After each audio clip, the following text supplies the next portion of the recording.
The audiobook, Dopamine Detox, Trick Your Brain to Crave Deep Work Every Day, reveals why your brain chooses distractions over meaningful work and how to permanently reverse this pattern. Transform focus from exhausting discipline into natural desire using proven neuroscience. Without these insights, you'll continue battling willpower as digital distractions silently erode your potential. With them, you'll unlock levels of creativity, productivity, and satisfaction that shallow work and cheap dopamine can never provide. Chapter 1: Dopamine Truth. Why does your brain betray you, pulling your hand towards your smartphone, despite knowing full well that endless scrolling won't bring lasting satisfaction? Your brain isn't flawed. It's actually working perfectly, exactly as evolution intended. At the heart of your struggle to focus deeply lies dopamine. Often misunderstood as a mere pleasure chemical, dopamine is truly the messenger of anticipation, the fuel driving motivation, desire, and most importantly, the pursuit of novelty. Understanding dopamine's true nature is the first step toward reclaiming control over your focus. Contrary to popular belief, dopamine isn't the direct source of pleasure. It's the neurochemical of expectation. It tells your brain, something good is about to happen. Pay attention. Dopamine spikes highest when rewards exceed your expectations. Scientists call this phenomenon the reward prediction error, and it's at the root of why novelty feels so irresistible. This ancient neural circuit was once essential for survival. Our ancestors, who sought new sources of food or explored new territories, gained a survival advantage. Novelty meant survival. Scarcity shaped our brains to always seek more, always anticipate better. But today, there's a mismatch between our dopamine-driven wiring and our modern world. The environment we've created, one brimming with endless notifications, infinite scrolling feeds, and instant gratification, exploits our dopamine circuitry. Tech companies know precisely how to engineer apps and devices to hijack this system. Infinite scrolling isn't just convenient, it's designed explicitly to keep dopamine flowing. Each flick of your thumb and each ping from your phone delivers micro-reward jackpots that continuously tease your anticipation circuit, training your brain to crave constant novelty without effort. Think of dopamine as your brain's internal prediction analyst. Every moment, it calculates expectations and measures them against reality. The second something exceeds expectations, even slightly, a dopamine spike occurs. This happens faster than you blink, comparing prediction and outcome within milliseconds. If something is better than expected, your brain signals, "Remember this, seek it again." This explains why passive activities, like scrolling social media or watching short videos, feel satisfying in the moment. Each swipe holds the potential for a surprise, no matter how small. However, there's a hidden cost. When your brain is exposed to constant, trivial surprises, its sensitivity to dopamine diminishes. This phenomenon, known as baseline creep, means that your brain gradually demands higher and higher doses of novelty to feel the same level of excitement. The result? Activities requiring sustained effort, patience, and delayed gratification, like deep work, begin to feel dull and unappealing because they rarely deliver instant surprises. Unless primed properly, deep work doesn't naturally create reward prediction errors. The brain perceives effortful tasks as predictable and thus unrewarding unless you've lowered your baseline sensitivity first. To recalibrate your dopamine baseline and restore the thrill of genuine accomplishment, it's essential to differentiate between two types of dopamine: cheap dopamine and earned dopamine. Cheap dopamine is easy, abundant, and fast. It comes from passive consumption, scrolling, clicking, and binge-watching. It's immediate but fleeting. In contrast, earned dopamine is slower, more deliberate, and deeply satisfying. It's released after you achieve something challenging or meaningful, such as finishing a complex project or mastering a new skill. This type of dopamine doesn't just feel better, it reinforces your brain's reward system positively, making it easier over time to crave meaningful activities. Consider your daily routine through this lens. Every task you engage in falls somewhere on an effort-reward grid. Passive consumption, like mindless internet browsing or app hopping, is effortless but yields minimal lasting satisfaction. Meanwhile, effortful creation, working deeply, solving complex problems, or engaging in focused learning requires more effort up front, but delivers profound, enduring satisfaction. By consciously swapping low-effort dopamine hits for high-effort gratification, you start rewiring your brain's reward circuits, subtly shifting your anticipation towards genuinely fulfilling work. But how do you begin rebalancing your dopamine baseline? You start by identifying and auditing your dopamine sources. Over the next week, begin to observe your behavior closely. Notice how often you reflexively reach for your device. Track moments of passive consumption against times of effortful creation. Are you more drawn to easy hits or challenging tasks? Documenting these triggers and classifying your activities will illuminate patterns you never recognized. You'll likely discover something surprising. Your brain has become masterfully conditioned to seek dopamine through passive activities. The simple act of logging each impulse to reach for your phone will heighten your awareness, empowering you to intercept these automatic responses.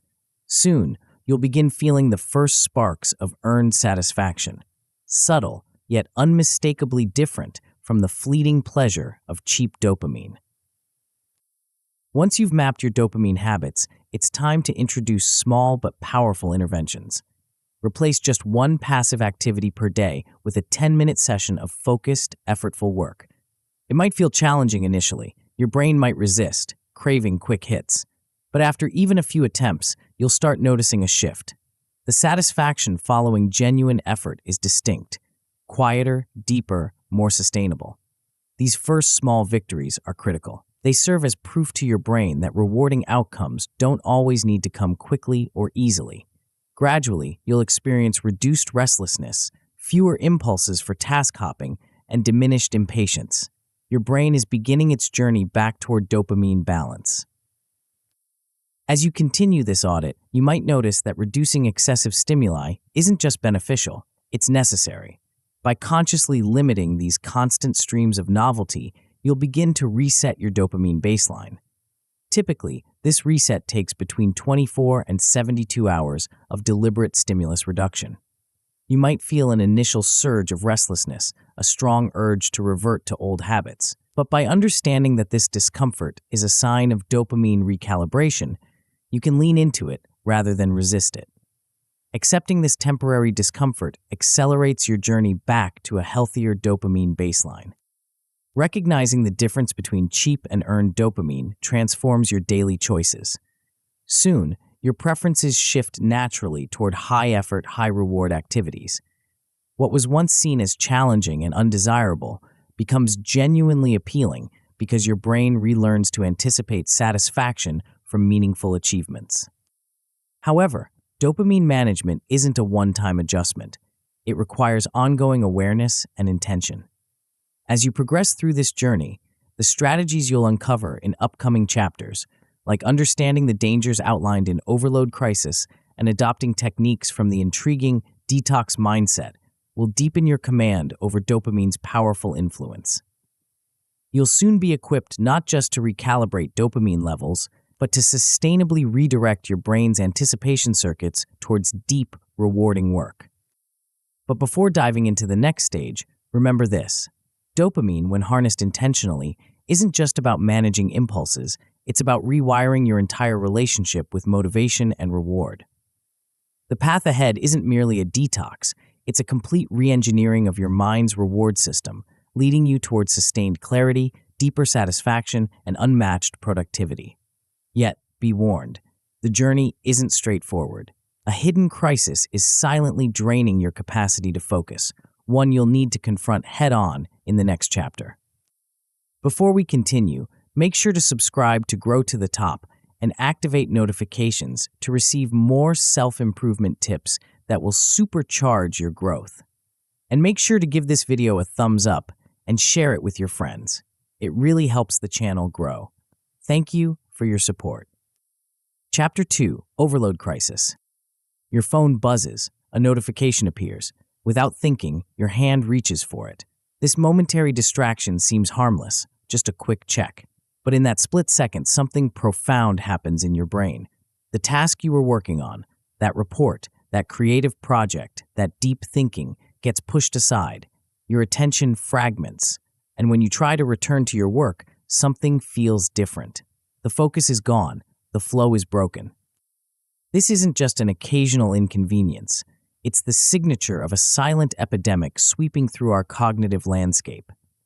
We're living in an unprecedented era of attention fragmentation, where our minds are constantly pulled in multiple directions by an invisible force that most of us don't fully understand.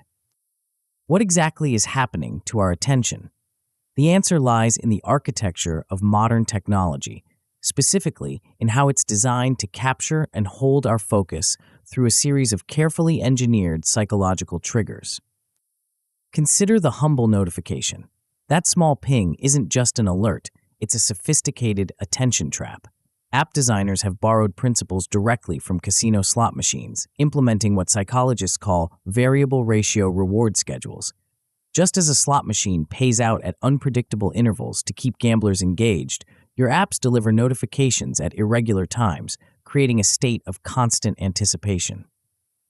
Each alert might contain something valuable, a message from someone important, a like on your post, breaking news, or it might be trivial. This uncertainty is precisely what makes checking so compelling. These alerts tap into our deeply social nature as well. The fear of missing out, FOMO, isn't just a cultural phenomenon, it's a powerful psychological driver. When your phone lights up with a notification, your brain registers it as a potential social opportunity or threat. Are you being included or excluded? Is there information others have that you don't? These primal social concerns trigger a dopamine response that's difficult to ignore. But the problem extends beyond just notifications. We're now swimming in an ocean of information density that far exceeds our processing bandwidth. The human brain evolved to process information at a certain rate, to track predators, find food, and navigate social relationships in small groups.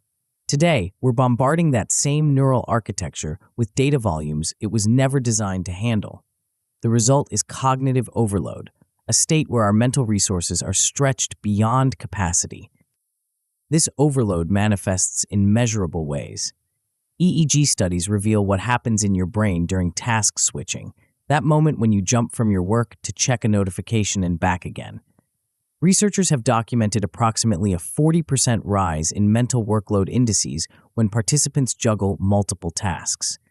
Your brain doesn't actually multitask, it task switches, and each switch comes with a significant cognitive cost. The evidence appears in your brainwaves. The theta-beta ratio, a neurological marker of cognitive load, rises sharply with every context swap. This isn't just theoretical, it translates to real mental fatigue. Even more concerning is the recovery lag. After each interruption, it takes between 60 to 90 seconds for your brain to fully re-engage with the original task. If you're checking notifications every few minutes, you're essentially never reaching your cognitive peak. Over time, this constant switching takes a toll. Research on fluid intelligence, your ability to think flexibly and solve novel problems, shows concerning declines in people subjected to high interruption environments. Your brain, constantly pulled between tasks, never gets to exercise its deep thinking capabilities. Like a muscle that atrophies from disuse, your capacity for sustained focus begins to weaken. This brings us to perhaps the most troubling aspect of our modern attention landscape, the baseline inflation feedback loop. As we explored in the previous chapter, dopamine baseline elevation makes ordinary tasks feel dull and unrewarding. But there's a compounding effect at work. More alerts lead to higher baseline dopamine levels, which in turn create weaker motivation for focused work.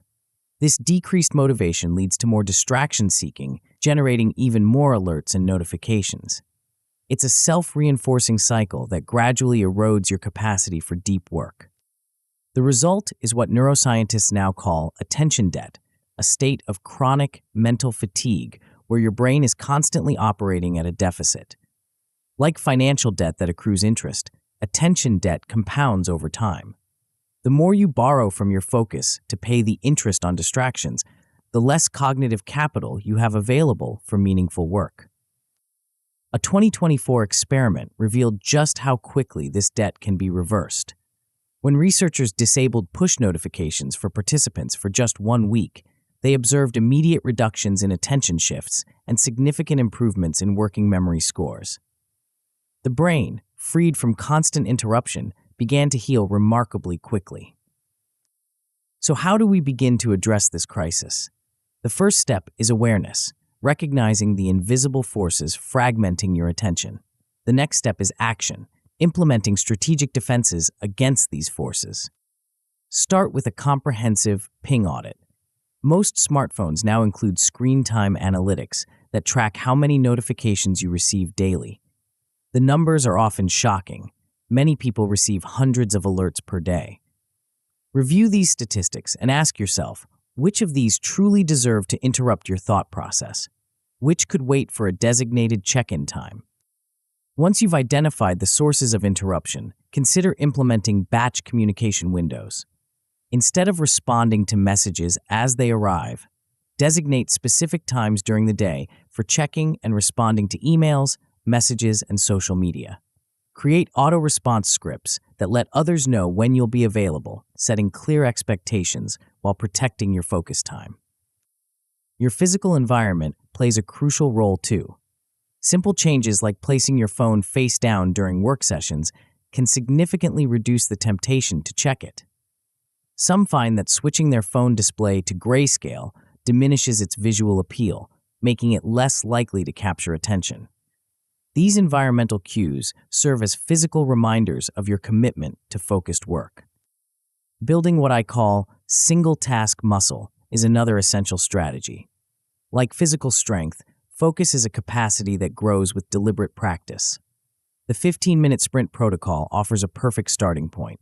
Choose a single task, clear your desk of distractions, close unnecessary browser tabs, and commit to working on just that task for 15 uninterrupted minutes. The pre-sprint ritual is crucial. Take a moment to physically arrange your environment for focus. Clear your workspace, silence notifications, and set a timer. This ritual becomes a cue to your brain that it's time for deep work. After completing the sprint, reflect on both the difficulty you experienced and the satisfaction you felt. This reflection helps reinforce the value of focused work in your brain's reward system.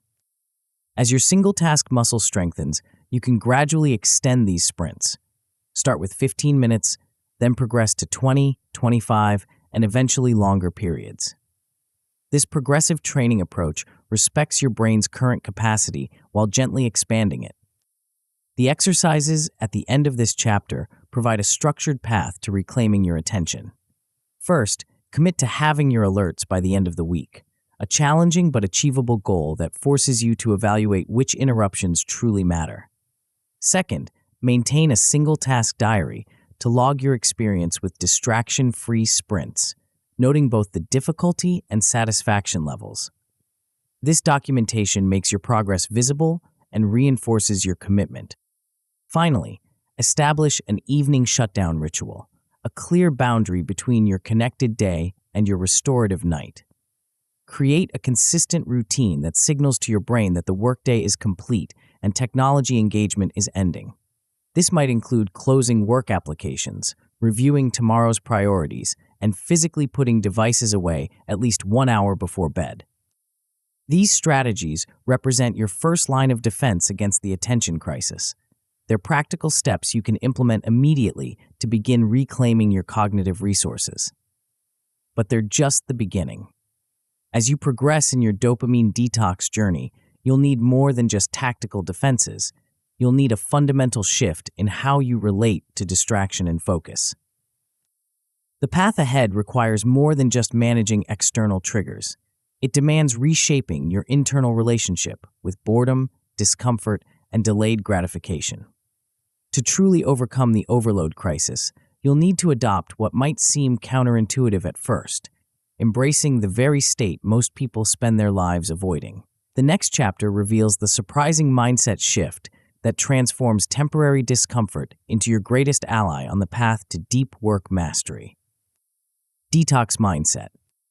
The word detox often conjures images of restriction, discomfort, and willpower-fueled endurance. Perhaps you're already bracing yourself for what lies ahead, preparing to white-knuckle your way through days of digital deprivation. If so, I invite you to pause and consider a different perspective. What if the journey you're about to embark on isn't about what you're giving up, but what you're gaining back? This subtle shift in perspective represents the first crucial element of the detox mindset. The language we use to frame our experiences profoundly shapes how we perceive them. When we view something as deprivation, focusing on what we're losing, our brain registers it as a threat. We feel restricted, constrained, and our natural response is resistance. But when we reframe the same experience as a reset, focusing on what we're gaining, our brain registers it as an opportunity. We feel expansive, hopeful, and our natural response is engagement. This isn't mere semantic wordplay. Research on behavioral change consistently shows that people who frame their goals in terms of gains persist significantly longer than those who frame them in terms of losses. The difference can be striking. In some studies, gain-framed participants maintain their new habits up to twice as long as their loss-framed counterparts. The same action, viewed through a different lens, produces dramatically different results. So let's be clear about what this dopamine detox truly is. It's not about permanently eliminating technology or punishing yourself for digital indulgence. It's a deliberate, temporary reset of your neurochemical baseline, a recalibration that allows you to experience the world with renewed sensitivity and appreciation. You're not losing access to technology, you're gaining access to your full cognitive capacity.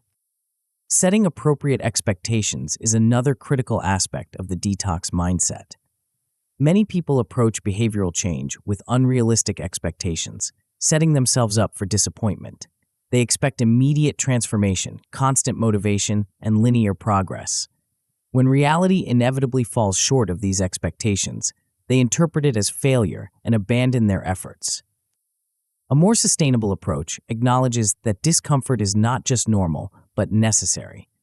During your dopamine reset, you will experience moments of restlessness, irritability, and craving. These aren't signs that something is wrong. They're signs that something is working. They indicate that your neurochemical baseline is shifting, that your brain is beginning the process of recalibration. This brings us to perhaps the most counterintuitive aspect of the detox mindset: embracing boredom. In our hyper-connected world, boredom has become almost extinct. The moment we feel the slightest hint of mental idleness, we reach for our phones. This constant stimulation has robbed us of something valuable, the creative potential of an understimulated mind. Boredom isn't an empty state to be avoided, it's a transitional state to be navigated. When you first remove excessive stimulation, your brain will protest. You'll notice physical and psychological symptoms that mirror withdrawal: restlessness in your body, racing thoughts in your mind, and a persistent urge to check your devices. Your palms might feel slightly sweaty, your heart rate might increase, and you might experience a sense of vague anxiety or unease. These sensations are your brain's way of saying, "Where's my dopamine?" It's accustomed to a certain level of stimulation, and when that level drops, it signals discomfort. But here's the crucial insight. If you can sit with this discomfort rather than immediately relieving it, something remarkable begins to happen. Your brain starts to adjust to the lower stimulation level. The restlessness gradually subsides. And in that quieter mental space, something new emerges: creativity, insight, and a deeper quality of thought. This is productive boredom, a state where your mind, freed from constant external input, begins to generate its own stimulation.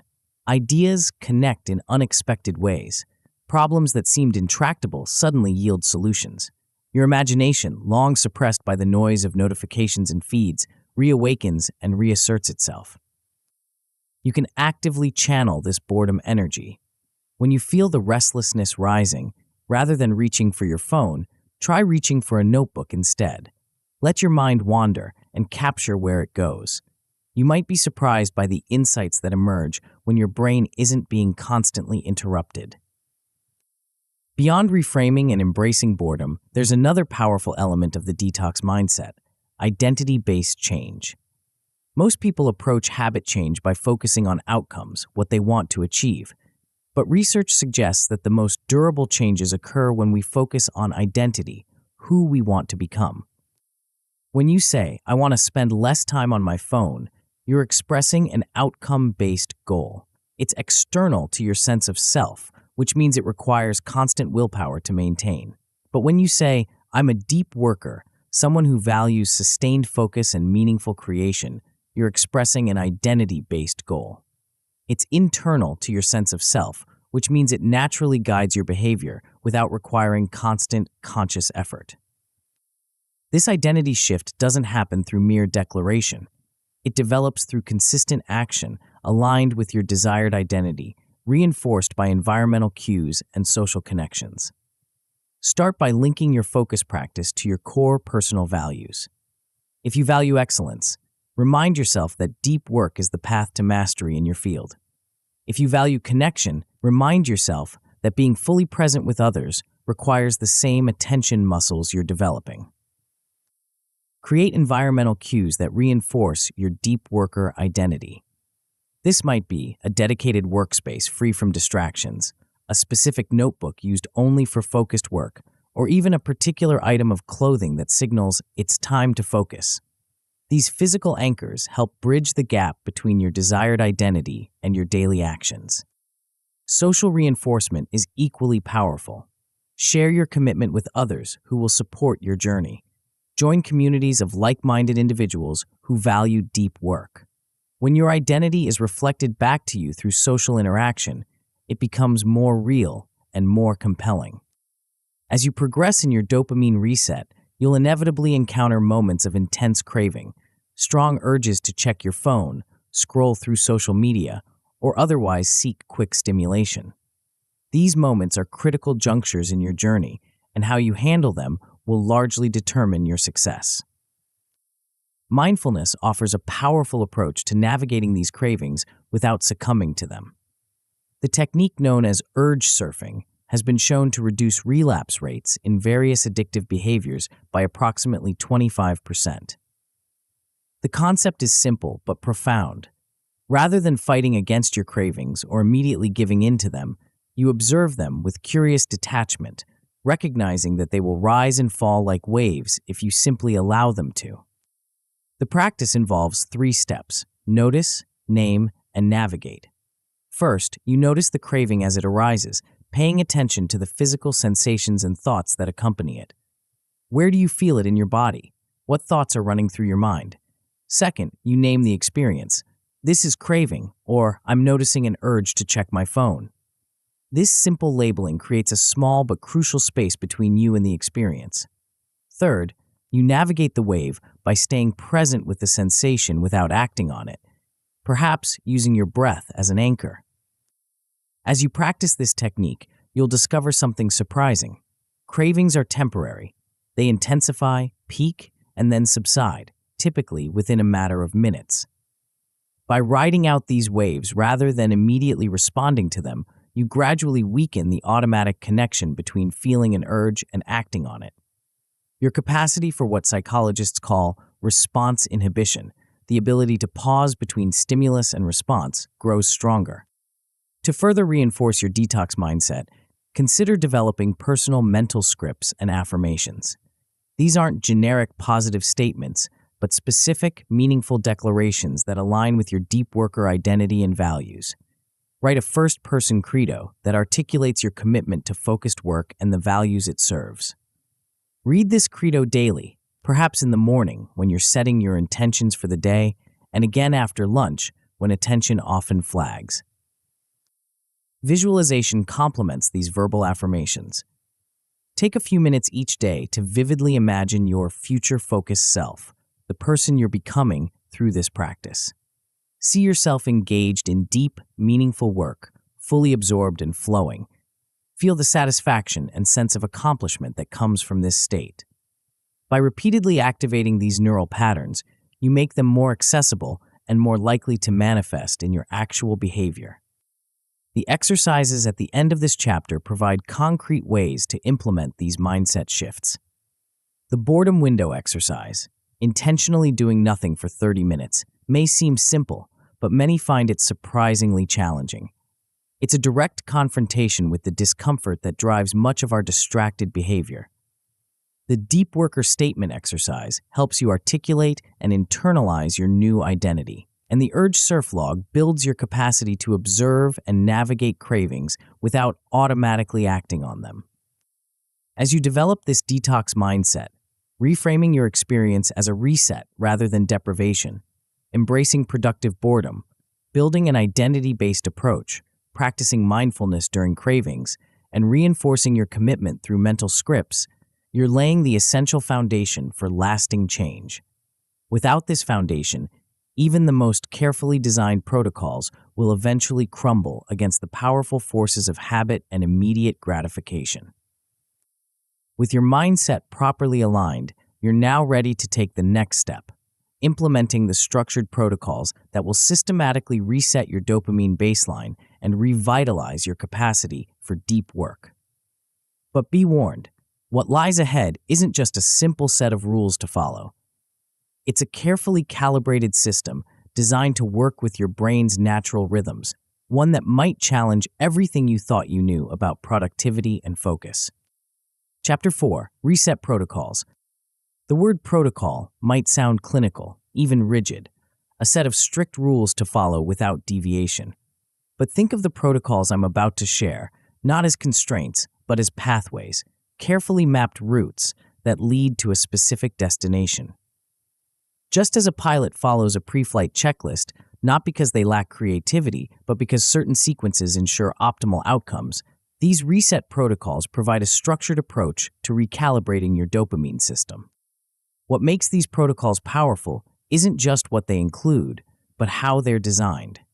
Each one creates a deliberate space, a controlled environment where your brain can begin the crucial process of baseline reset.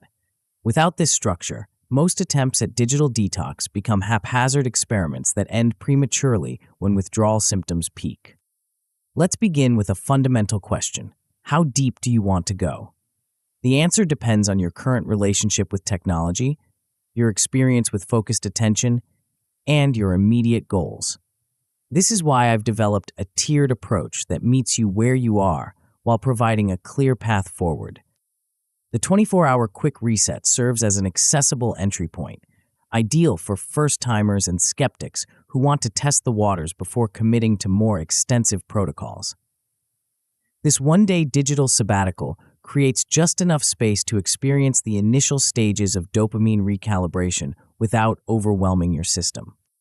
During this 24-hour period, you'll disconnect from all non-essential digital inputs, social media, entertainment streaming, news feeds, and casual browsing. Communication tools may remain, but with strict boundaries, perhaps checking messages only once every 4 hours. This isn't about complete technological isolation. It's about intentional reduction of novel stimuli.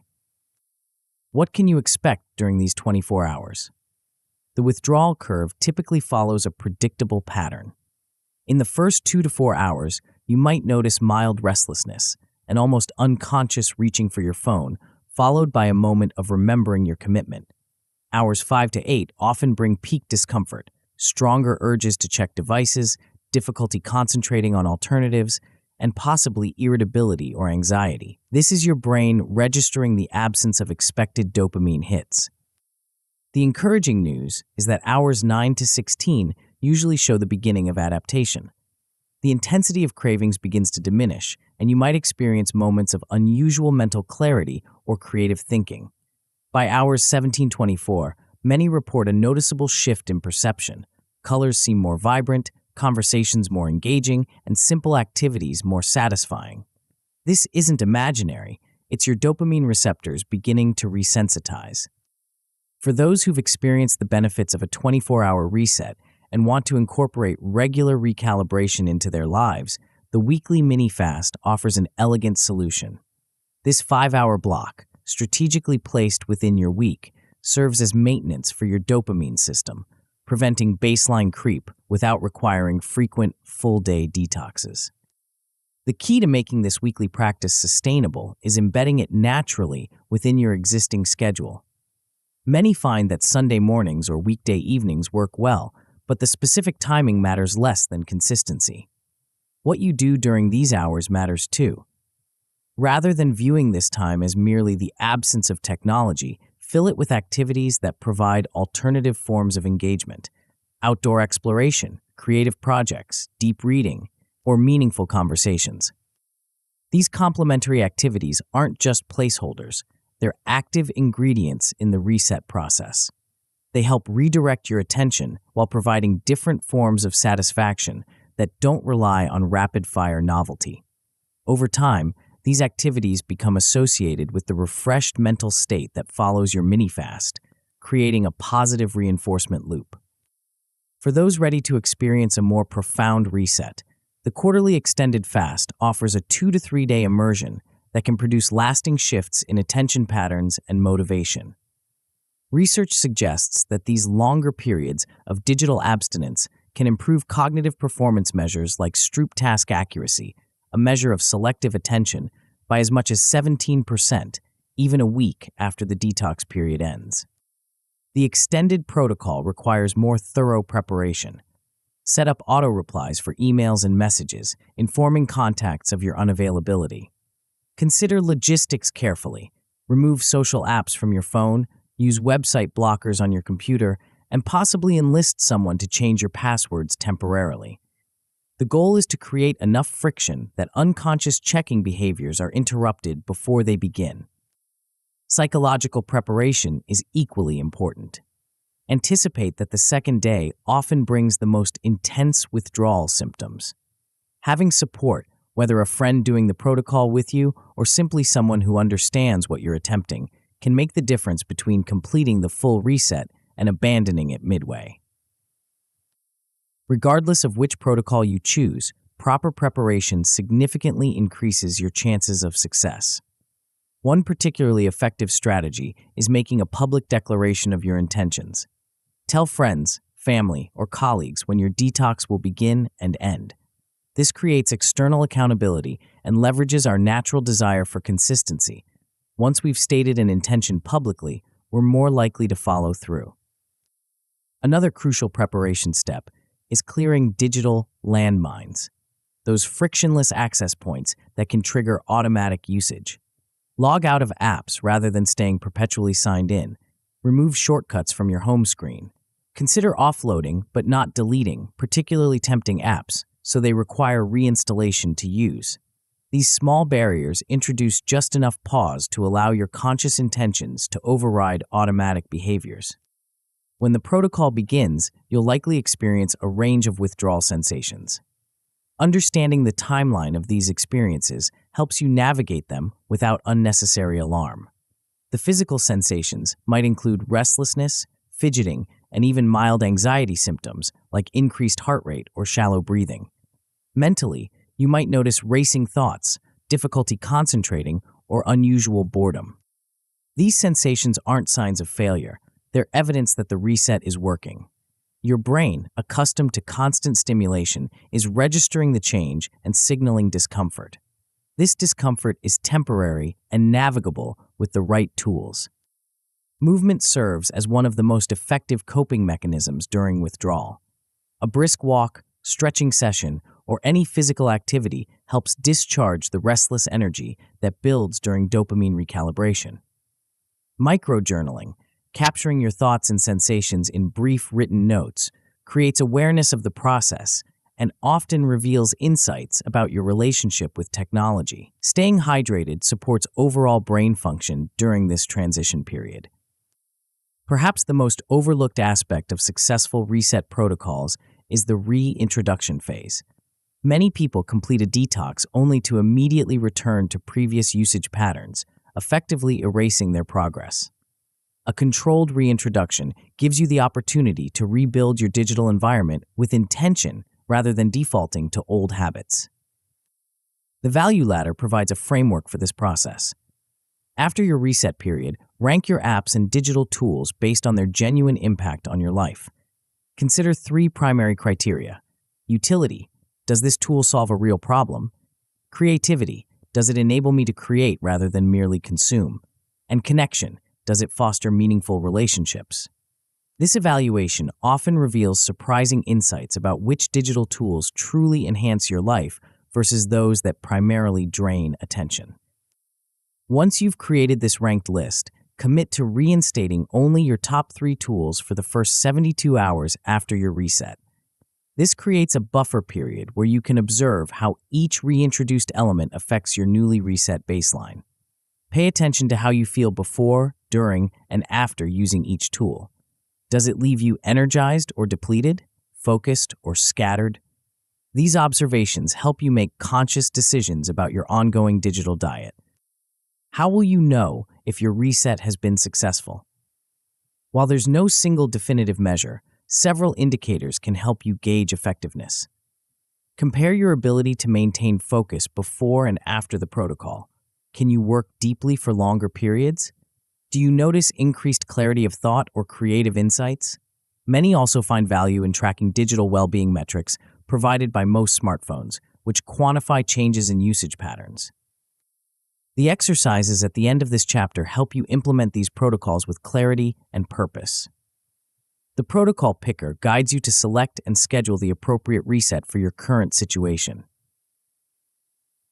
The reintroduction list ensures thoughtful rebuilding of your digital environment. And the reflection survey provides structure for monitoring your experience throughout the process, creating valuable data for future resets. A systematic review of digital detox interventions across multiple studies found moderate to large reductions in stress levels and significant boosts in life satisfaction following structured digital fasts. These benefits weren't merely subjective, they corresponded with measurable changes in attention capacity, working memory, and cognitive flexibility. As you prepare to implement your chosen reset protocol, remember that the goal isn't permanent technological asceticism. The purpose is recalibration, creating enough space for your dopamine system to return to a more sensitive baseline where ordinary experiences regain their natural satisfaction and deep work becomes intrinsically rewarding again.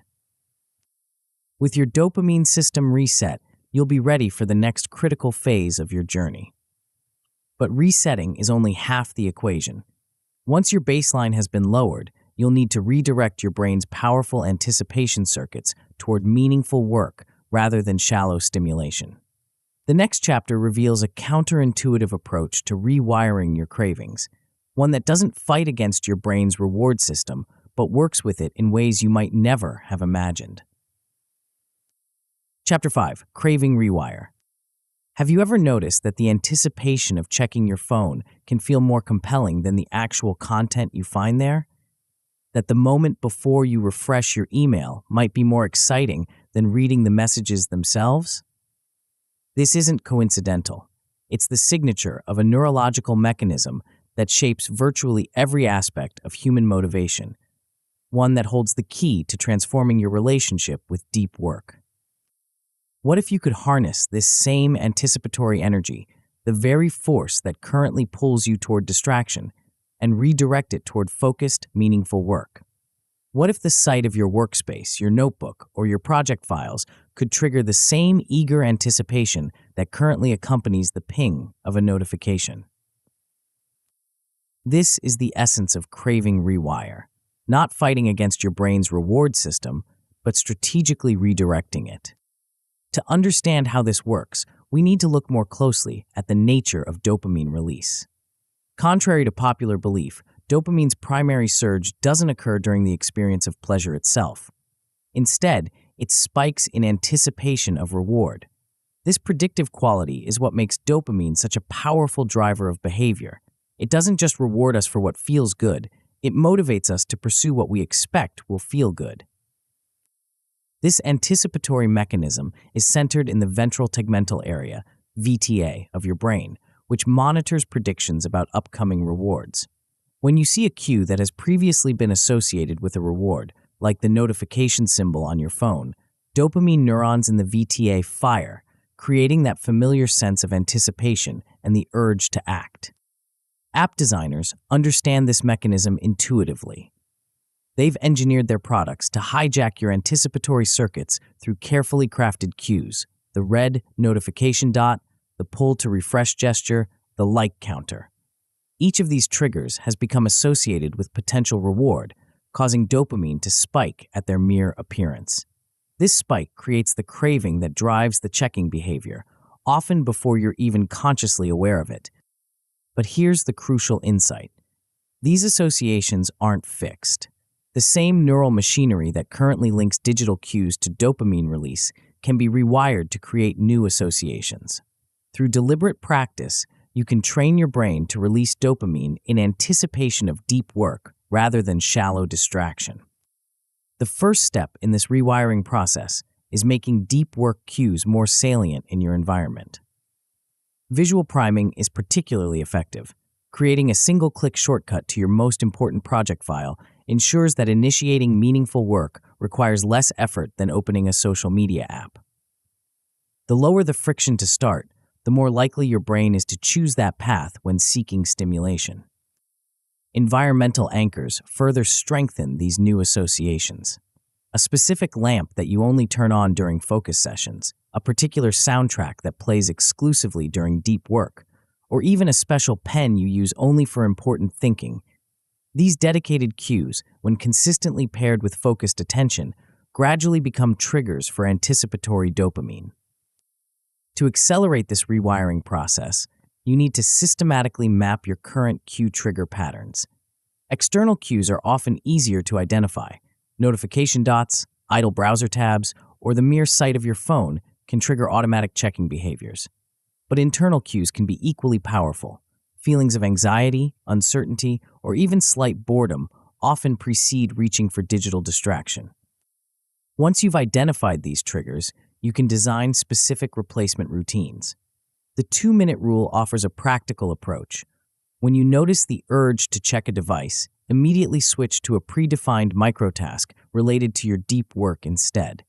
This might be outlining a paragraph, organizing a small section of notes, or solving a minor problem in your project. The key is that the task must be specific, achievable within 2 minutes, and directly connected to your meaningful work. Another powerful intervention is the reset breath ritual, a brief moment of conscious breathing that interrupts the automatic reach for distraction. When you feel the urge arising, take a single deep breath while mentally noting the craving. This tiny pause creates space between stimulus and response, allowing your prefrontal cortex to engage before your habitual behavior takes over. While redirecting cues is essential, equally important is strengthening your capacity for delayed gratification. The ability to postpone immediate rewards in favor of larger future benefits is one of the strongest predictors of long-term success across virtually every domain of human achievement. Neuroimaging research reveals why. People who routinely practice delayed gratification show greater activation in the dorsolateral prefrontal cortex, the brain region responsible for executive control. This increased activation isn't just correlated with academic performance, it actively predicts stronger outcomes, with studies showing that prefrontal activation during delay tasks forecasts higher grade point averages months later. You can systematically strengthen this neural circuitry through a progressive reward delay ladder. Begin by postponing a habitual digital check for just 5 minutes when the urge arises. Once this becomes manageable, extend to 15 minutes, then 30. Each successful delay not only helps in the moment, but physically strengthens the neural pathways involved in impulse control. The neurological payoff of this practice extends beyond the immediate behavior change. Each time you successfully delay gratification, you're promoting myelination of the frontostriatal loops in your brain, the connections between your prefrontal cortex, the rational brain, and your striatum, part of the emotional brain. This myelin, a fatty substance that insulates neural pathways, makes these connections faster and more efficient, gradually making impulse control less effortful and more automatic. While building this delay capacity is powerful, there's another approach that works with, rather than against, your brain's desire for immediate rewards: temptation bundling. This strategy, pioneered by behavioral scientist Katie Milkman, involves pairing an activity you need motivation for with one you naturally crave. The concept is elegantly simple. Allow yourself to enjoy a specific pleasure only while engaged in deep work. Perhaps you save your favorite music playlist exclusively for coding sessions, or only listen to an engaging podcast while organizing research notes. The critical rule is that the pleasurable activity must be locked to the focus activity, available only during deep work and never otherwise. Field experiments testing this approach found that participants roughly doubled their engagement with challenging tasks when those tasks were bundled with immediate pleasures. The technique works because it leverages, rather than fights against, your brain's desire for immediate reward. As you become more comfortable with basic temptation bundling, you can explore advanced combinations. Perhaps you only allow yourself to use the treadmill while listening to textbook audio, combining physical activity with learning.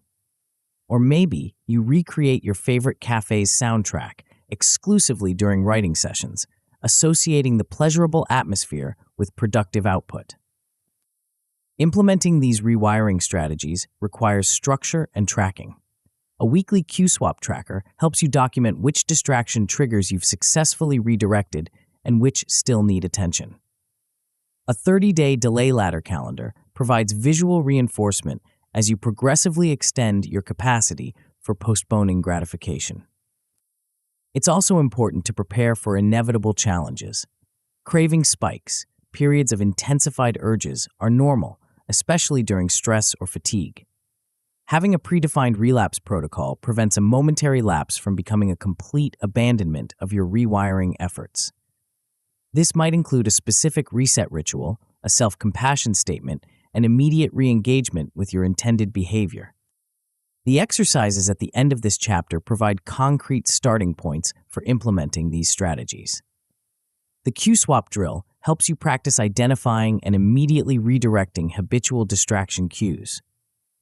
The reward timer builds positive associations with focus blocks by pairing them with carefully chosen treats. And the delay ladder log systematically strengthens your capacity for postponing gratification while tracking how your craving intensity changes over time. Through consistent application of these techniques, something remarkable begins to happen. The same anticipatory dopamine that once pulled you toward distraction starts to flow in anticipation of deep work. You find yourself looking forward to focused sessions with the same eagerness that previously accompanied checking notifications. The sight of your workspace or project files triggers a pleasant sense of anticipation rather than dread or resistance. This transformation doesn't happen overnight, but neither does it require months of grueling effort. Research suggests that new cue-reward associations can begin forming within days, with substantial changes evident within weeks. The key is consistency. Each time you redirect a craving toward deep work, you strengthen the neural pathways that will eventually make this redirection automatic rather than effortful. As powerful as these internal rewiring strategies are, they face a significant challenge: the environment in which you attempt to implement them. Even the strongest internal resolve can be undermined by an environment designed to capture and fragment attention. Your physical and digital spaces may be working against your best intentions without you even realizing it. The next chapter reveals how to transform your surroundings into a powerful ally in your quest for deep work, creating what might be the most underestimated advantage in the battle for sustained focus. Chapter 6, Focus Habitat. You've likely heard the phrase, out of sight, out of mind. It seems simplistic, almost trivial, a cliché rather than a profound insight. Yet this basic principle contains a powerful truth that neuroscience has only recently begun to quantify. Your environment shapes your thinking far more profoundly than most people realize. Consider this startling finding. Research from the University of Texas revealed that the mere presence of your smartphone, even when turned off and face down, measurably reduces your cognitive capacity. Participants with phones visible on their desks performed significantly worse on tests of working memory and fluid intelligence compared to those whose phones were in another room. The difference wasn't small. It represented a reduction equivalent to losing about 10 IQ points. Why would an inactive device have such an impact? The answer reveals something fundamental about attention. Your conscious focus represents only a fraction of your brain's processing. Beneath awareness, your brain continuously monitors your environment, evaluating potential threats, opportunities, and points of interest. Each object in your visual field, especially those associated with reward or novelty, silently consumes cognitive resources, even when you're not consciously thinking about them. This unconscious monitoring explains why willpower alone is often insufficient for maintaining focus. When your environment is filled with attention-grabbing cues, you're not just fighting momentary temptation, you're battling a continuous cognitive tax that depletes your mental resources before you even begin your work. The solution isn't more discipline, it's a strategically designed environment that works with your brain's attentional systems rather than against them. This is what I call your focus habitat, a physical and digital ecosystem engineered specifically to minimize distraction and maximize sustained concentration. Creating this habitat begins with a comprehensive environmental friction audit. Take a moment to scan your current workspace. What visual elements immediately draw your attention? Bright colors, movement, clutter, and asymmetry all create what neuroscientists call visual salience, features that automatically capture attention regardless of your intentions. Your digital environment likely contains even more of these attention magnets. The colorful icons in your dock, the red notification badges, the cluttered desktop with dozens of files, each creates a small but significant attentional pull. Collectively, these elements form a constant background drain on your cognitive resources. Auditory distractions can be equally depleting. The human brain is particularly sensitive to speech. We're wired to process language even when we're not trying to listen. This is why conversations in an open office can be so disruptive even when they're relatively quiet. Your brain automatically allocates resources to process this speech, leaving fewer resources available for your intended focus. Armed with awareness of these friction points, you can begin designing a true deep work zone. The blank canvas desk protocol offers a powerful starting point. This approach treats your workspace as a literal canvas that should remain empty except for the specific tools needed for your current task. The single-task object rule extends this principle. Only the items directly relevant to your current work should be visible. Everything else, reference materials for other projects, books you're not currently using, miscellaneous office supplies, should be stored out of sight. This isn't mere tidiness, it's strategic cognitive resource management. Even the cables and peripherals that connect your devices can create visual complexity that taxes attention. Simple cable management solutions, cord clips, cable sleeves, or under-desk trays reduce this visual noise. The goal isn't perfection, but reduction of unnecessary attentional triggers. Lighting plays a surprisingly important role in sustained focus. Research on circadian biology shows that cooler, bluer light promotes alertness and cognitive performance, while warmer, yellower light signals the brain to relax.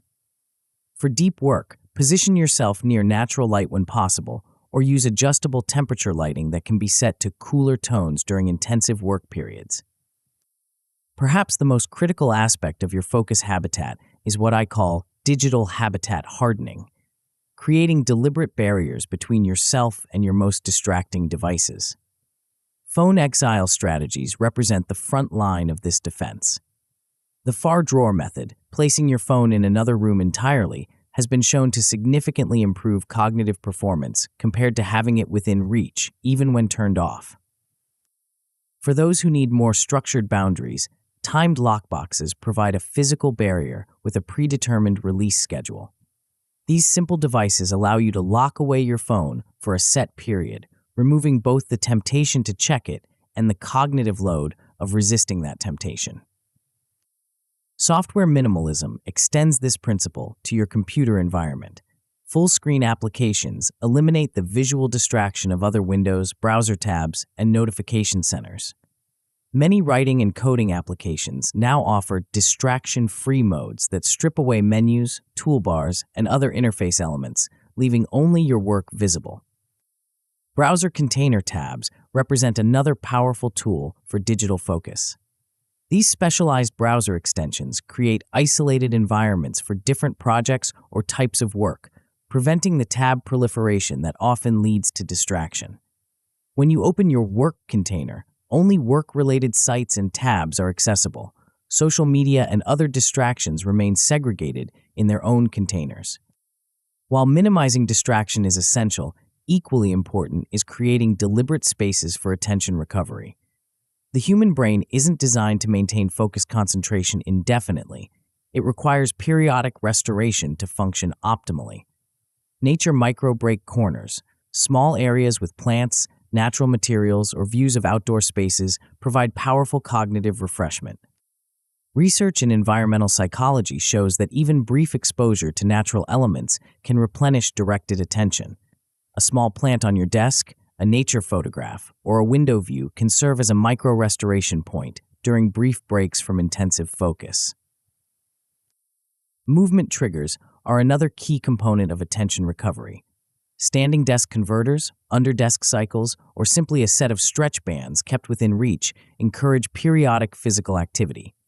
These movement opportunities not only benefit physical health, but also promote cognitive refreshment through increased blood flow and shifts in attention. Maintaining your focus habitat requires regular attention. A weekly clutter sweep prevents the gradual accumulation of objects that can erode your carefully designed space. Similarly, a monthly digital desktop reset, clearing unused files, organizing folders, and removing unnecessary applications, keeps your digital environment from drifting toward complexity and distraction. The exercises at the end of this chapter provide concrete starting points for implementing these principles.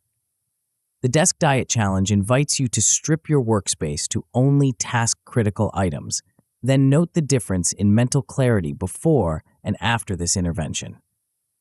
Many people report a surprising sense of relief and expanded thinking space when physical clutter is removed. The App Graveyard exercise asks you to identify and either hide or delete 5 non-essential applications from your devices, then track your distraction patterns for the following 48 hours. This simple intervention often reveals how much of our device checking is habitual rather than necessary. Perhaps most revealing is the phone presence test, where you compare your ability to maintain focus with your phone on your desk versus in another room entirely. The difference in both subjective experience and objective output often convinces even the most skeptical that environmental design trumps willpower when it comes to sustained attention. What makes these environmental interventions so powerful is that they work without requiring constant conscious effort. Unlike pure willpower approaches that deplete over time, a well-designed focus habitat continues working in the background, reducing cognitive load and supporting sustained attention automatically. This principle extends beyond individual workspaces. Organizations increasingly recognize that office design directly impacts cognitive performance. Companies at the forefront of this trend are creating varied work environments that include both collaborative spaces and dedicated deep work zones where visual and auditory distractions are minimized. Field research in these minimalist workspace environments reports not only higher task completion rates, but also improved subjective experiences of clarity and focus. Workers report feeling mentally lighter and more capable of complex thinking when environmental distractions are systematically reduced. The most powerful focus habitats combine physical and digital elements into a cohesive system. Your physical desk remains clear except for current work materials. Your digital desktop mirrors this simplicity with minimal icons and notifications. Your phone stays in another room during deep work sessions. Your lighting supports alertness without harshness, and strategically placed natural elements provide restoration during breaks. This systematic approach recognizes a fundamental truth. Attention is your most valuable resource, and your environment is either supporting or depleting it every moment. By deliberately designing your surroundings to align with your cognitive goals, you create an invisible ally in your quest for deep work, one that works continuously without requiring conscious effort. As you implement these environmental strategies, you'll likely notice an immediate improvement in your ability to sustain focus. Tasks that previously required immense willpower become noticeably easier when your surroundings support rather than undermine your intentions. The mental friction of getting started decreases, and the depth of your concentration increases. Yet, even the most perfectly designed environment can only take you so far. While your focus habitat creates the conditions for deep work, you still need to build the internal capacity to take advantage of this optimized space. Just as an athlete needs both proper equipment and physical training, you need both an ideal environment and a well-conditioned attention system. The next chapter reveals a progressive training approach that transforms your focus from a fragile and easily exhausted resource into a robust, enduring capacity, one that grows stronger with each challenge it faces. Chapter 7: Training Focus. When was the last time you sat down to work on something challenging and found yourself in a state of complete absorption? Time seemed to slow down, or perhaps speed up. Self-consciousness faded away. The work itself became effortless, even as you tackled complex problems. This elusive state, what psychologists call flow, represents the pinnacle of focused attention. Yet for most of us, it remains frustratingly rare and unpredictable. We tend to think of focus as something we either have or don't have on any given day. "I'm just not feeling it today," we tell ourselves when concentration proves difficult. This perspective treats attention as a fixed resource, something determined by mood, circumstance, or innate capacity. But what if this assumption is fundamentally wrong? What if focus, like physical strength or cardiovascular endurance, is actually a trainable capacity that responds to systematic development? The evidence increasingly suggests this is the case. An intensive 8-week meditation study documented significant improvements in sustained attention performance among participants, with measurable changes in the neural networks responsible for focus. These improvements weren't temporary. They persisted long after the training period ended, suggesting genuine neuroplastic changes in the brain's attention systems. This insight that focus can be deliberately trained opens up remarkable possibilities. Just as a novice runner gradually builds from short jogs to marathon distances, you can systematically develop your capacity for sustained attention through progressive training. The key lies in understanding how to structure this training for optimal results. Before embarking on any training program, you need accurate baseline measurements. How long can you currently maintain focused attention before your mind wanders? Most people significantly overestimate their focus capacity, believing they can concentrate for 30 to 45 minutes when objective measurements reveal spans closer to 3 to 5 minutes for the average adult in today's distraction-rich environment. The simple stopwatch method offers a straightforward way to establish your baseline. Choose a single task, reading a challenging book, writing, or solving problems, and start a timer.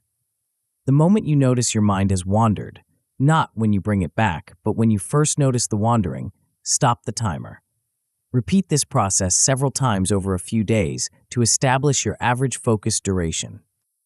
For those who prefer digital assistance, focus time apps can automate this process, randomly checking in to verify if you're still on task. These tools provide more objective measurements by eliminating the self-reporting bias that often occurs when we track our own attention. Equally important is identifying your personal fatigue cues, the subtle signals that your attention is beginning to flag. Common indicators include physical gestures like rubbing your eyes or forehead, fidgeting in your chair, or suddenly opening multiple browser tabs without clear purpose. These cues often precede conscious awareness of focus depletion, providing early warning signs that your attention system needs refreshment. With your baseline established, you're ready to begin systematic training through what I call the Focus Ladder program. This approach applies the principle of progressive overload, gradually increasing challenge over time to cognitive rather than physical capacity. The program begins modestly with focus blocks of just 10 minutes. This duration is deliberately set below most people's natural capacity to ensure initial success. The goal isn't to test your limits, but to establish a consistent practice that your brain begins to recognize and adapt to. Each day, you extend these blocks by just 2 minutes. This increment is small enough to feel manageable, yet large enough to drive adaptation. By day 10, you're focusing for 30 minutes. By day 25, you've reached 60 minutes of sustained attention. This gradual progression allows your neural networks to strengthen without triggering the resistance that comes from attempting too much too soon. Crucially, this program includes planned deload weeks, periods where you deliberately reduce duration to consolidate gains. Just as physical training incorporates recovery periods to prevent injury and allow adaptation, cognitive training requires intervals of reduced intensity. During these deload weeks, you might return to 70 to 80% of your peak duration, focusing on quality rather than duration before beginning the next progression cycle. While the focus ladder builds your capacity over weeks and months, sprint frameworks provide structure for your daily practice. The classic Pomodoro technique, 25 minutes of focus followed by a 5-minute break, offers a well-established starting point. Research comparing this systematic approach to self-regulated pauses found that the structured method produced higher task completion rates and lower mental effort ratings, suggesting that predefined work-rest cycles optimize cognitive resources. However, the optimal sprint duration varies based on both the nature of your work and your current capacity.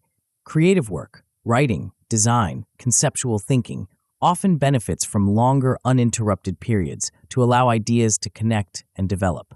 Analytical work, data analysis, coding, systematic problem-solving may be better suited to shorter, more intensive blocks with more frequent breaks. Experimentation reveals your personal optimal patterns. Some find that the 52-17 protocol, 52 minutes of deep work followed by 17 minutes of complete disconnection, aligns better with their natural attention rhythms than the traditional 25-4-5's Pomodoro. Others discover that alternating between different durations throughout the day matches their fluctuating energy levels. For many, the hardest part isn't maintaining focus once begun, but overcoming the initial resistance to starting. This is where the 2-minute rule proves invaluable. When facing a challenging task, commit to just 2 minutes of focused work. This minimal commitment bypasses the brain's threat response to difficult tasks, getting you past initiation inertia. Once begun, the work itself often generates momentum that carries you forward. Beyond these structural approaches, certain practices can amplify your ability to enter and maintain flow states. Pre-block rituals create powerful triggers that signal your brain to shift into focus mode. A simple sequence, hydrating, taking 3 deep breaths, and stating your specific intention for the upcoming block, creates a consistent entry point that your brain learns to associate with concentrated attention. Environmental cues further strengthen this association. A specific soundtrack that plays only during focus blocks creates a sonic boundary around your work. Some find that instrumental music with a consistent tempo helps maintain cognitive rhythm without the distraction of lyrics. Others discover that specific scents, a particular essential oil or candle used only during deep work, create powerful state-dependent memory effects that facilitate faster entry into focus. Tracking your progress provides both motivation and insights for optimization. A focus block journal recording duration, subjective immersion score, how in the zone you felt, and specific obstacles encountered creates valuable data for refining your approach. Over time, patterns emerge that reveal your optimal conditions for deep work. Weekly reviews of this data often uncover surprising insights about your personal circadian patterns. Many discover they have predictable peak windows for different types of cognitive work. Perhaps analytical thinking is sharpest in the morning, while creative work flows more easily in the afternoon. Aligning your most demanding tasks with these natural peaks dramatically enhances performance. The exercises at the end of this chapter provide concrete starting points for implementing these training approaches. The Focus Ladder chart gives you a visual tracking tool for your progressive training program. The Flow Tracker helps you identify the conditions that most consistently produce your highest quality focus. And the Sprint Variety Test encourages experimentation with different work-rest protocols to discover your optimal rhythms. As you implement these practices, you'll likely notice several distinct phases in your development. The first few weeks typically bring awareness of just how frequently your attention wanders, a realization that can be somewhat discouraging but represents an essential step in improvement. You can't address what you don't notice. The middle phase often brings uneven progress. Some days you'll experience remarkable clarity and focus, while others will feel like steps backward. This variability is normal and mirrors the development pattern of any complex skill. The overall trend line matters more than day-to-day fluctuations. The most rewarding phase begins when you start experiencing what psychologists call automaticity, the ability to enter focused states with decreasing effort. Tasks that once required intense concentration begin to flow more naturally. Your capacity for sustained attention becomes more reliable, less dependent on perfect conditions or momentary motivation. This progression isn't merely subjective. Neuroimaging studies of individuals who undergo systematic attention training show measurable changes in brain structure and function. The prefrontal regions responsible for executive control show increased activation efficiency. The default mode network, associated with mind wandering, shows improved regulation. And the connections between these networks strengthen, allowing smoother transitions between different cognitive states. Perhaps most importantly, these changes transfer beyond your specific training contexts. As your general focus capacity improves, you'll notice enhanced attention in everyday activities.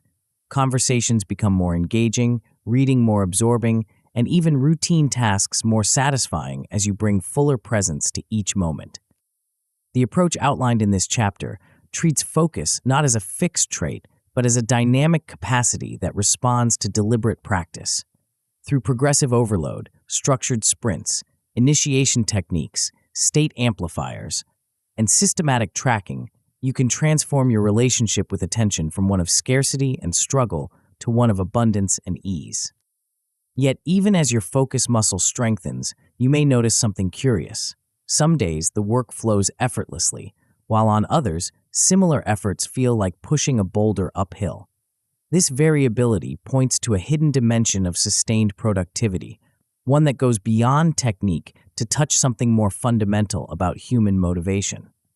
The next chapter reveals a powerful force that can transform occasional focus into consistent momentum, turning isolated victories into an unstoppable upward spiral of achievement. Chapter 8. Momentum Loops. Have you ever noticed how some days just seem to flow? You complete one task, and instead of feeling depleted, you feel energized to tackle the next. Each accomplishment propels you forward, creating a sense of unstoppable progress. This isn't just a pleasant coincidence, it's a powerful psychological phenomenon that, when understood and harnessed, can transform occasional productivity into consistent, self-sustaining momentum.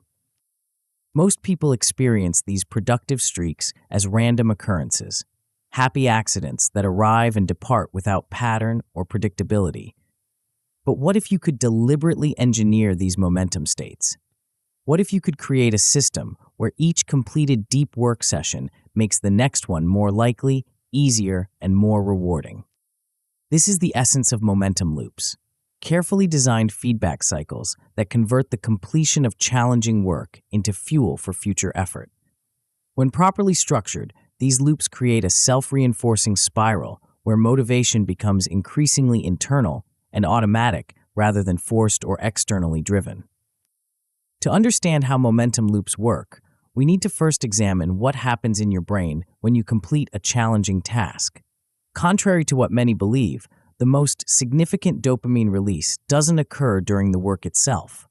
Rather, it comes at the moment of completion, when you finish a difficult section, solve a complex problem, or reach a meaningful milestone. This post-effort dopamine surge serves an evolutionary purpose. It reinforces behaviors that require investment but yield valuable results. It's your brain's way of saying, "That was worth the effort.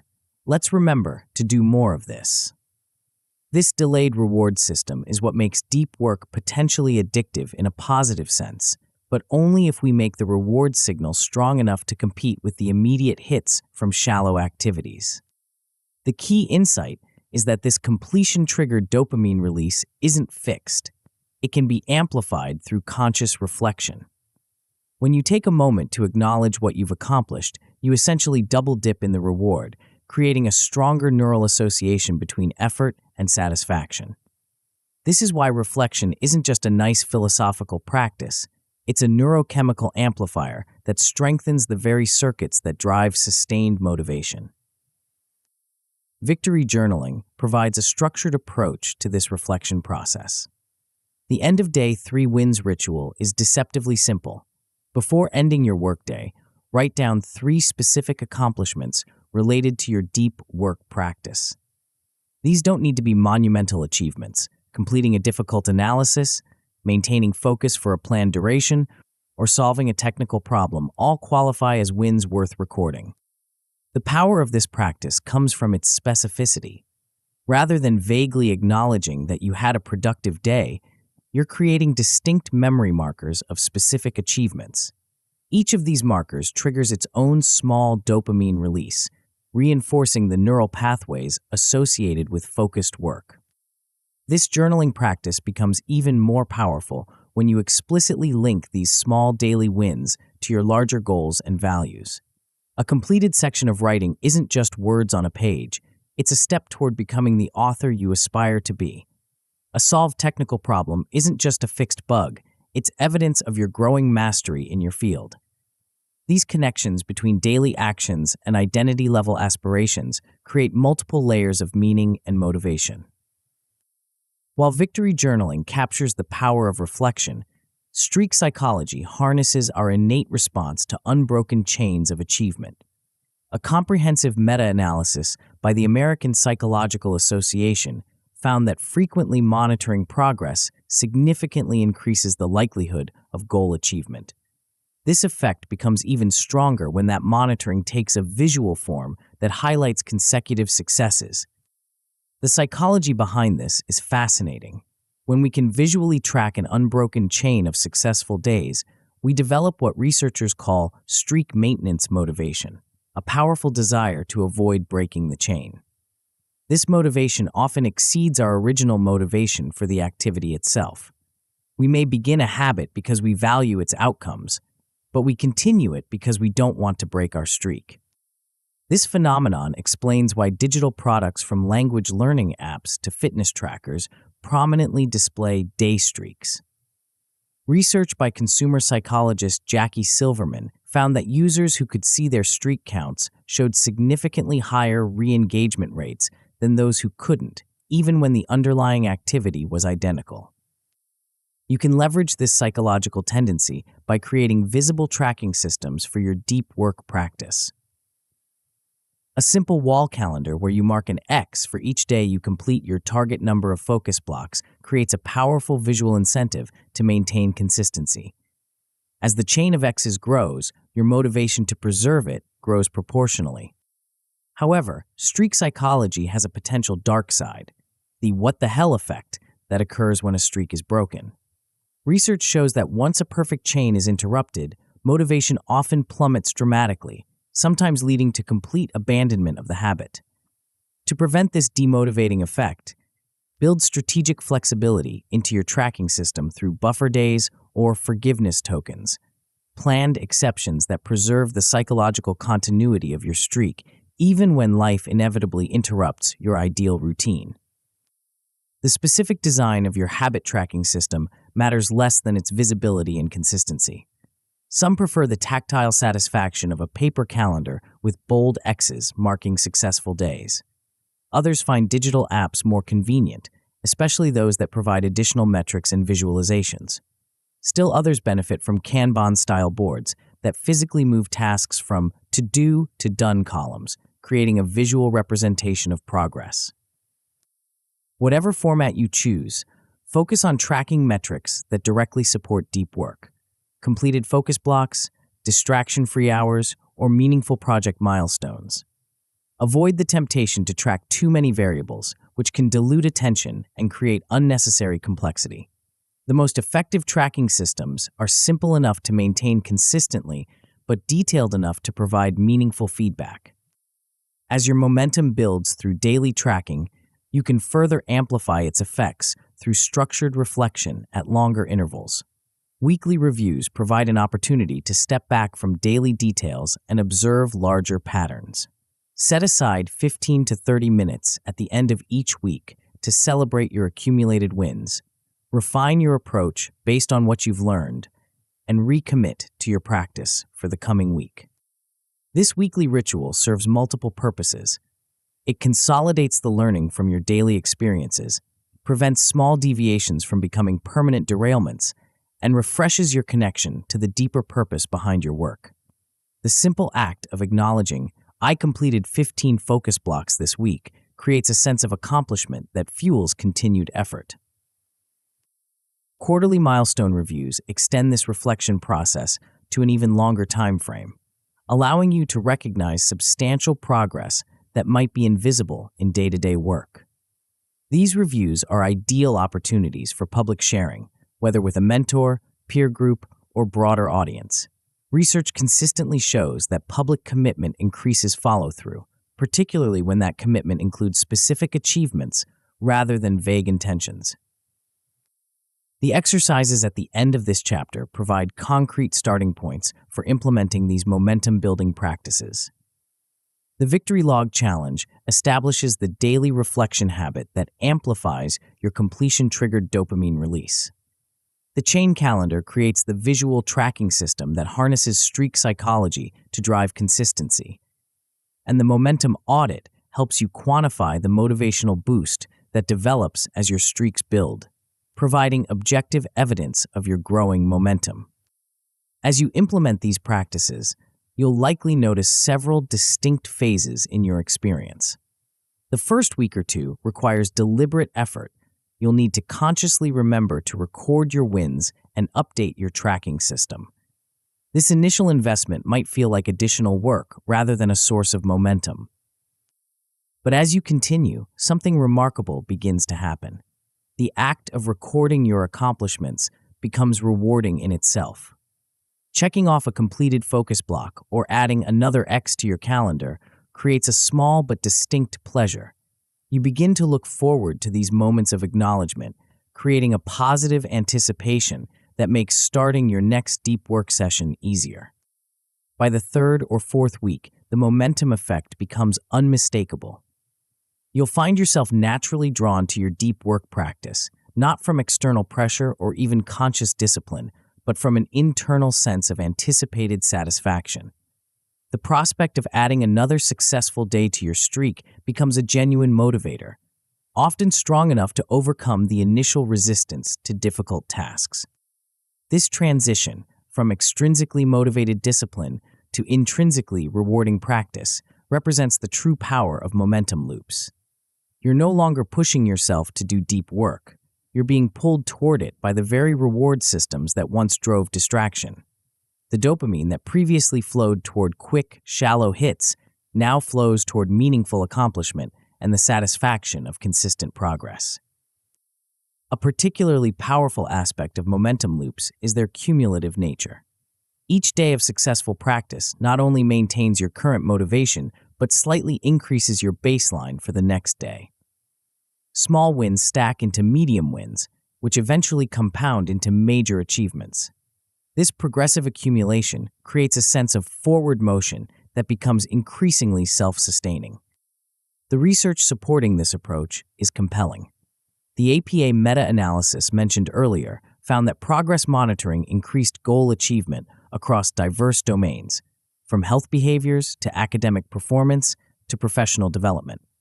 The effect was strongest when the monitoring was recorded physically, focused on specific behaviors rather than outcomes, and reviewed at regular intervals, exactly the approach outlined in this chapter.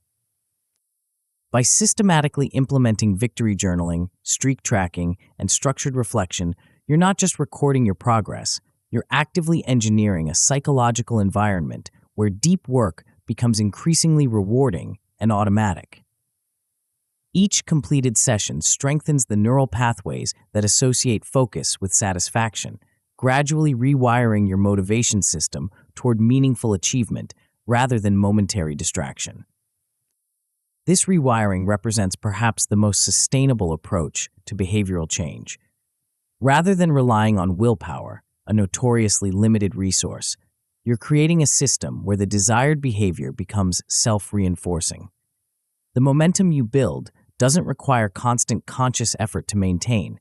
It develops its own forward motion that carries you through inevitable obstacles and fluctuations in external motivation. As powerful as these momentum loops are, they still operate primarily at the level of daily and weekly practice. To truly transform your relationship with deep work from a productivity technique into a defining life philosophy, you'll need to extend these principles beyond specific tasks and timeframes. The next chapter reveals how to weave these threads into the fabric of your identity, creating a life where focus isn't just something you do, but a fundamental expression of who you are becoming. Chapter 9: Intentional Living. Throughout this book, we've explored techniques, strategies, and systems for reclaiming your attention and redirecting it toward meaningful work. We've examined the neuroscience of dopamine, the architecture of distraction, the psychology of habit formation, and the mechanics of focus training. These elements form a powerful toolkit for transforming your relationship with deep work. But tools alone, no matter how sophisticated, don't create lasting change. A person might own professional-grade kitchen equipment without becoming a chef. They might purchase expensive exercise equipment without becoming fit. The difference between temporary improvement and profound transformation lies not in the tools themselves, but in how deeply they integrate into your identity and values.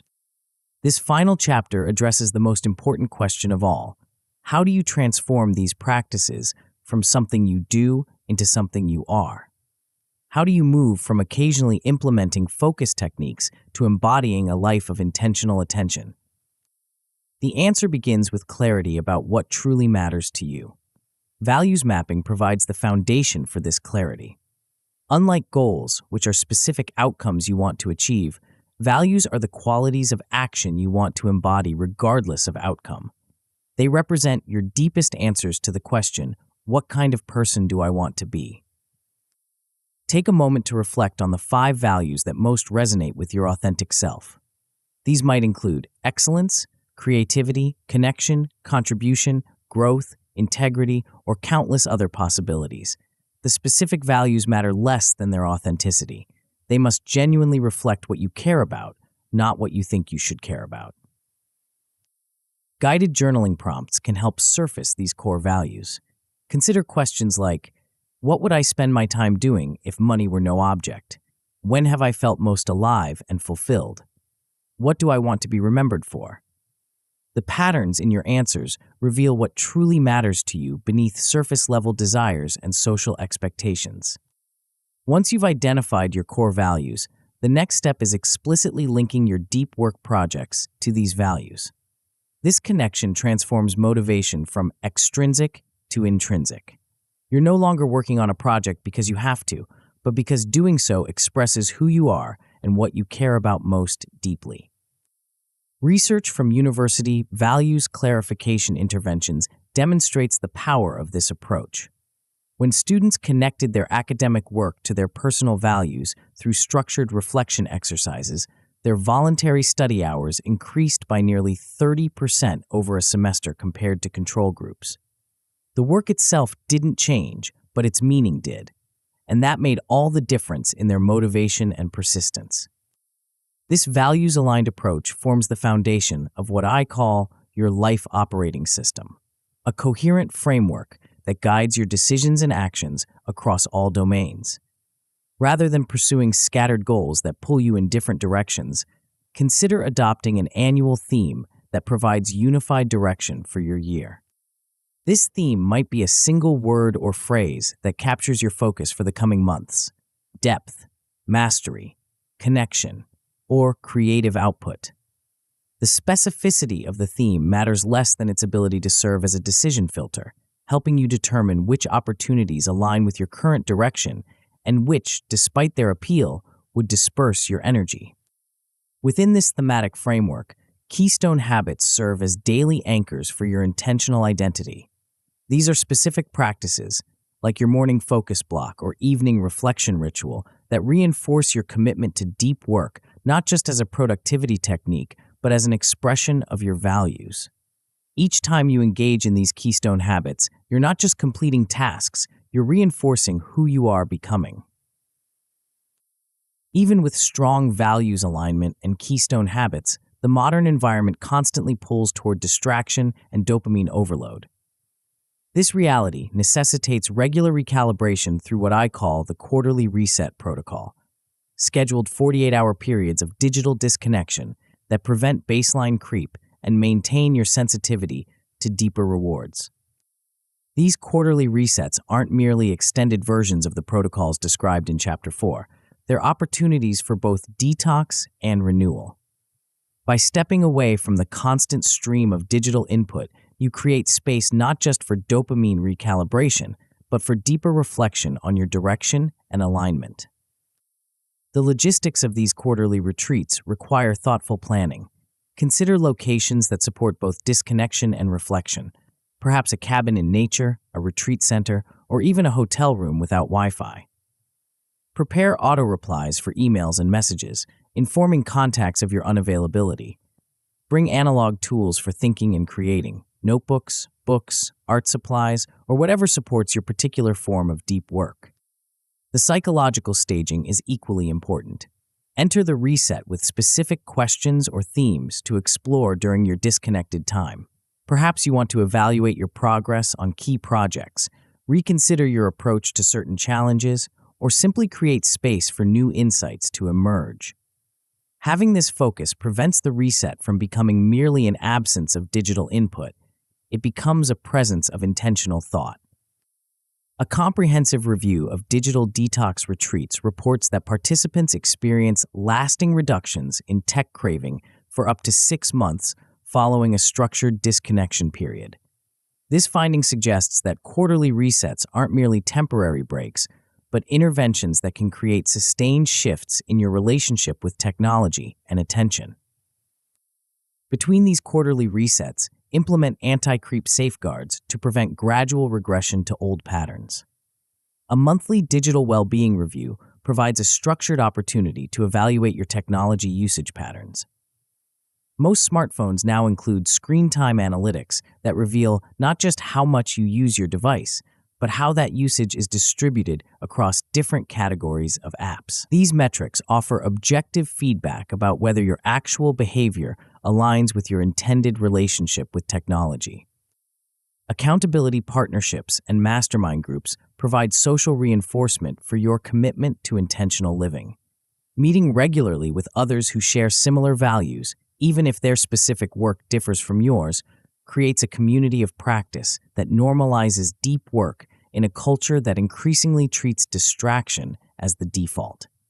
These connections also provide perspective and feedback that might be difficult to generate alone. Perhaps the most powerful safeguard against regression is connecting your deep work to something larger than yourself. Contribution projects, whether open source initiatives, mentoring relationships, or community involvement, create a reciprocity loop where purpose accelerates focus and focus enhances purpose. When your work serves others in meaningful ways, the intrinsic motivation to maintain your attention practices strengthens considerably. This connection to purpose explains why many people find it easier to maintain focus when working on projects that benefit others rather than solely themselves. The accountability isn't just external. It's tied to your values of contribution and service. The knowledge that others depend on your work creates a natural motivation that often exceeds what you can generate through discipline alone. The exercises at the end of this chapter help you implement these principles of intentional living. The values map guides you to explicitly connect your 5 core values with specific deep work projects, creating clear pathways for expressing what matters most to you. The quarterly reset appointment ensures that your commitment to regular recalibration moves from intention to scheduled reality. And the legacy letter invites you to write from the perspective of your future self, describing the impact created through your sustained focus practice. This final exercise, writing as your future self, serves as both a visioning tool and a powerful motivator. By articulating the long-term consequences of your daily attention choices, You create a compelling future that pulls you forward when motivation might otherwise flag. This isn't mere fantasy. It's strategic visualization that shapes your present decisions by making the distant future more emotionally immediate. As you implement these practices of intentional living, you'll likely notice a profound shift in how you experience your relationship with technology, attention, and work. What began as conscious techniques gradually become unconscious defaults. The effort required to maintain focus diminishes as your neural pathways strengthen and your environment aligns with your intentions. The satisfaction derived from deep work increases as you connect it more explicitly to your core values and larger purpose. This transformation represents the ultimate goal of dopamine detox, not just temporary changes in behavior, but a fundamental realignment of your reward system toward what truly matters.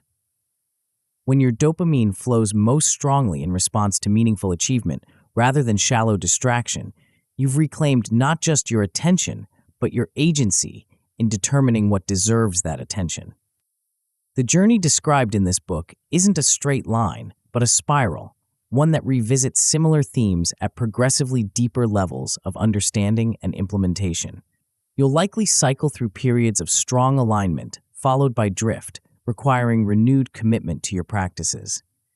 This cycling isn't failure, it's the natural rhythm of growth and integration. What matters isn't perfection, but direction.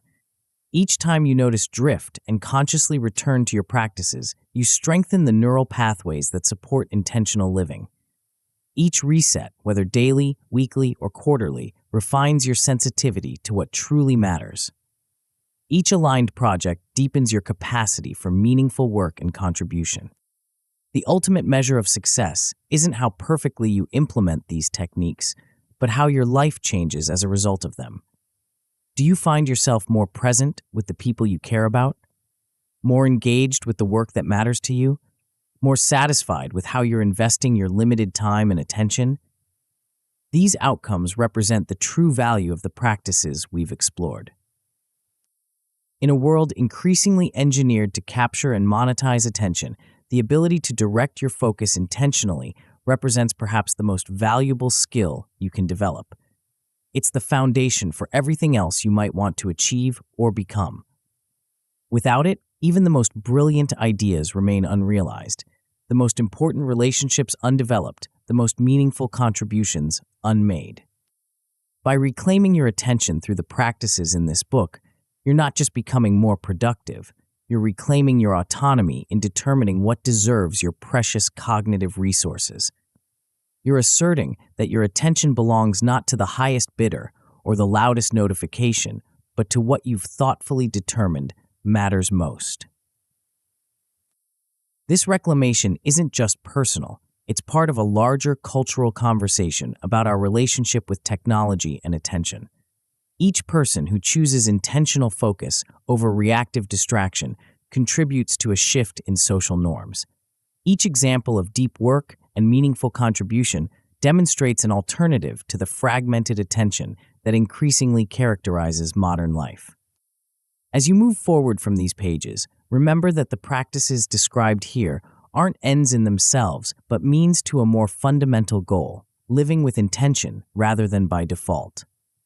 The specific techniques matter less than the underlying principle of conscious choice about where your attention goes and why. The reward for this intentionality isn't just greater productivity or achievement, though these naturally follow. The deeper reward is alignment, the profound satisfaction that comes from knowing that how you spend your days reflects what truly matters to you. In that alignment lies not just effectiveness, but meaning, not just focus, but fulfillment.